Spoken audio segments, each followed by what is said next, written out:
This is how to put your controller back together. Okay, so make sure you're... So to put your controller back together, make sure everything's back in place correctly. Okay. Then you'll place your circuit board in. Make sure everything lines up perfectly. Which you probably won't for me, it'll probably be awkward. As always, every time I take it apart, something always wants to be awkward.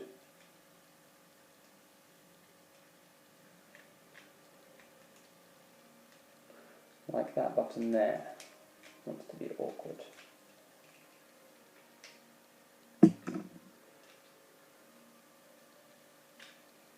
There we go, make sure the buttons are in. There we go.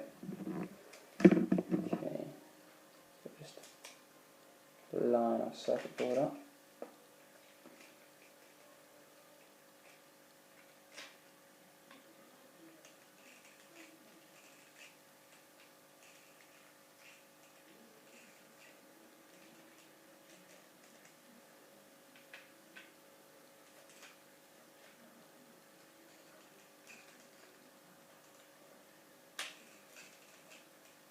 Come on, don't be a git.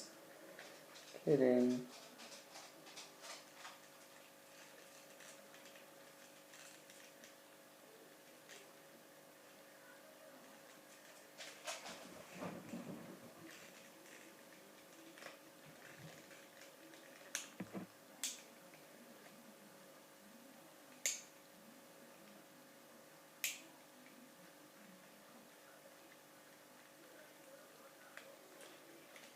So now what we do now is just make sure everything lines up.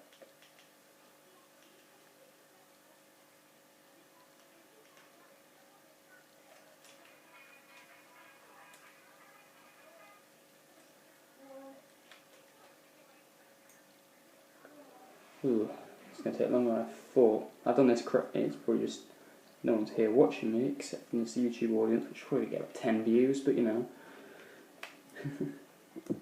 It doesn't want to seem to go in. Come on.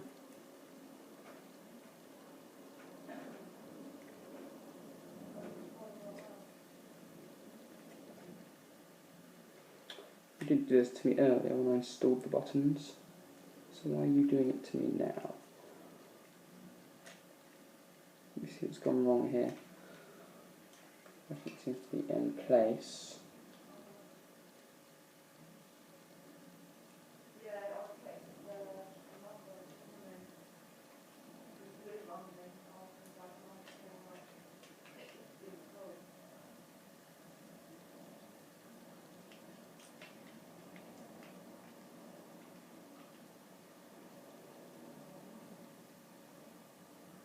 Okay, that looks about right. Right, now I need to get these in the correct position.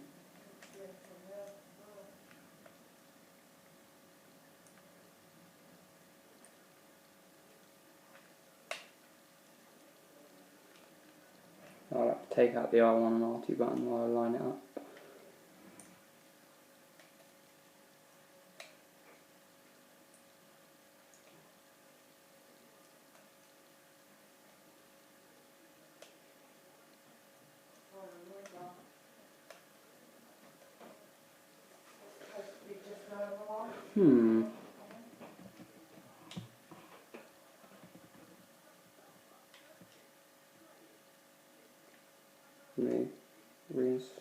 Make sure the number's facing the right way, so it'll be that way down.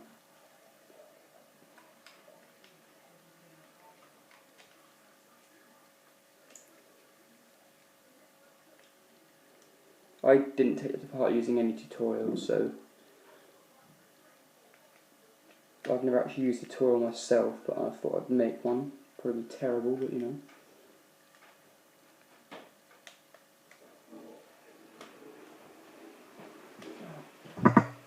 Don't be like this. You were fine for me earlier. As you can see, I've been playing this already with these buttons.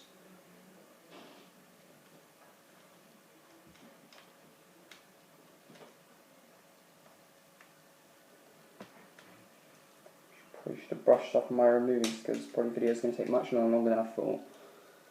I'm just struggling with an R1, but hopefully you guys will do a lot better than me taking it apart, but yes. There we go. That one's in. Now I should do this one.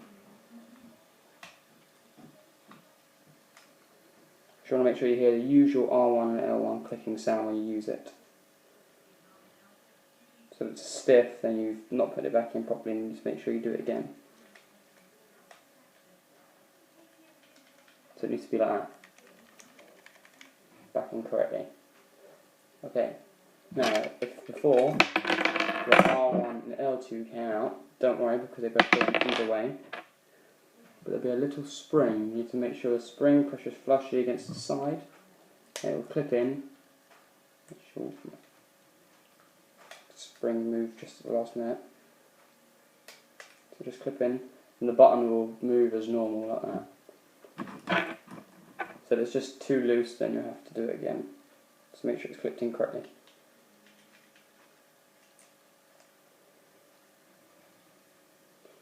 So you do the same on the other side.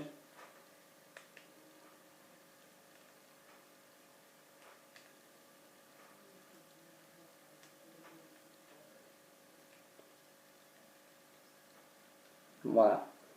Now after you've done that, make sure not to place it down because obviously the analog sticks will push everything back up again, so keep it in your hands and you'll get your Phillips. And if you have a rotary one, make sure to twist it to tighten and to put your screw back in, right there. And make sure not to tighten too much because you don't want to break your circuit board. So just keep a close eye on it to see when you feel it's tight enough. There you go. Now once you've done that, put this back on. Now this bit can be sometimes awkward. Oh wait, need your battery first because you're not going to go anywhere. Alright, so make sure you remember how your battery goes like that. So this will go like that, like so. So what we have to do is just push it in. There'll be a little notch on the top, a little line, which has to face upwards. So you know what way you're putting the battery in. You want to push that back in. There you go. Then clip your battery back on. Now, I'm not the best technical person, but I thought the tutorial was nice enough. So then you just feed this over the top. Come on. Right. Then the clip that clips it all together will get over the battery and it'll be right there. Normally you just try and click it all back together.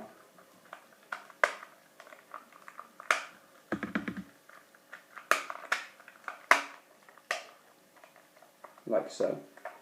And all you have to do is just get your 5 screws, slot them into the hole. Make sure not to lose any screws because they're a bugger to get hold of a replacement, especially the postman's late. So just screw them all back in.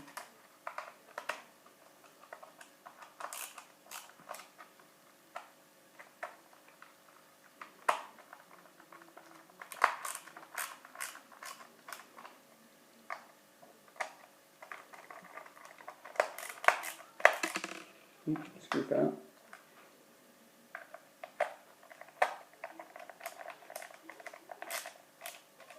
And voila. All installed. In a future video, I'll probably post a video showing you that I can actually take it and put it apart together because I will be getting new analogs and UI onto them. And hopefully my friend has LEDs and we'll be installing new LEDs.